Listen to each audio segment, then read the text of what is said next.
बच्चों अब हम यहाँ जानते हैं टॉप कॉलेजेस के बारे में which are available from JEE mains paper 2 कि sir what is the rank which is needed for NIT Hamirpur, what is the rank which is needed for हमारे एसपीए के लिए.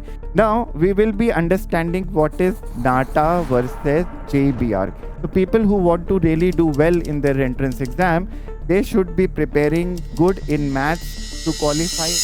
बच्चों अब हम यहाँ जानते हैं टॉप कॉलेजेस के बारे में which are available from JEE mains paper 2.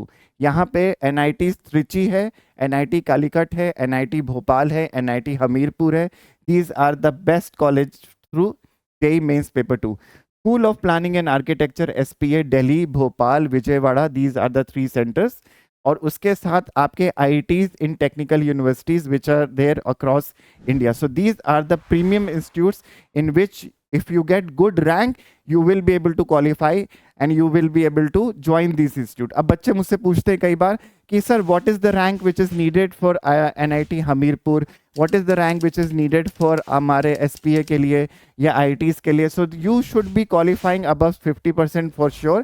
उसके साथ अगर आप 200 में से 150 लेकर आ जाएं या आप अपना टारगेट रखिए कि आप 200 में से कम आप 120 तक पहुंच पाएं तो आपको ये सारे कॉलेजेस के ऑप्शंस मिल जाएंगे. But you have to score above 50% to get these colleges. Do mind that, and that is what will help you to qualify for the entrance exam. Okay, now we will be understanding what is NATA versus JBR. अगर हम नाटा का exam दे रहे हैं, हम JBR का exam दे रहे हैं, तो what is that will help you to qualify for the entrance exam. This is what we're going to understand here. In this feature and NATA and JBR हमने 30 सेक्शन में इसको अप्लाई किया है, जिसमें कंडक्टेड बाय किससे conduct हो रहा है. नाटा में council of architecture which is COA. यहाँ पे जो कंडक्ट हो रहा है एग्जाम वो हो रहा है नेशनल टेस्टिंग एजेंसी. ओके, यहाँ पे हम कॉलेजेस कौन से देख रहे हैं, यहाँ पे प्राइवेट कॉलेजेस, स्टेट गवर्नमेंट के कॉलेजेस और COA से एफिलिएटेड सारे कॉलेजेस आपको मिलेंगे.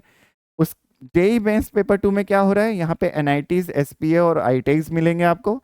इसके साथ अटेम्प्ट कितने दे सकते हैं, अगर हम नाटा की बात करें तो हम अटेम्प्ट 3 अटेम्प्ट तक दे सकते हैं. अगर आप जेई मेंस पेपर 2 की बात करें तो आप ट्वाइस अ ईयर जैन और अप्रैल में जो होता है एग्जाम उसमें दे सकते हैं आप. तो 2 बार आप एग्जाम अपने ट्वाइस अ ईयर दे सकते हैं. इसके साथ ड्राइंग मोड क्या है, यहाँ पे ऑनलाइन है, टैबलेट पे आप ड्रॉ करेंगे नाटा में. JEBR पेपर में आप पेन और पेपर यूज करेंगे. इसके साथ आप एग्जाम लेवल की बात करें तो यहाँ पे मॉडरेट टफ होता है, पर यहाँ पे थोड़ा सा टफ होता है स्पेशली मैथ्स. तो people who want to really do well in their entrance exam, they should be preparing good in maths to qualify in NATA and JEE paper 2. Specially in JEE paper 2 you should be aware with the maths portion. So this is the comparison. If you can do well, test yourself and then go for the exam carefully. बच्चों अपने आप को जज करो कि किस exam के लिए आप फिट हो रहे हो, उसी एग्जाम को दीजिए and then you will be able to qualify. This is for my side. Thank you so much.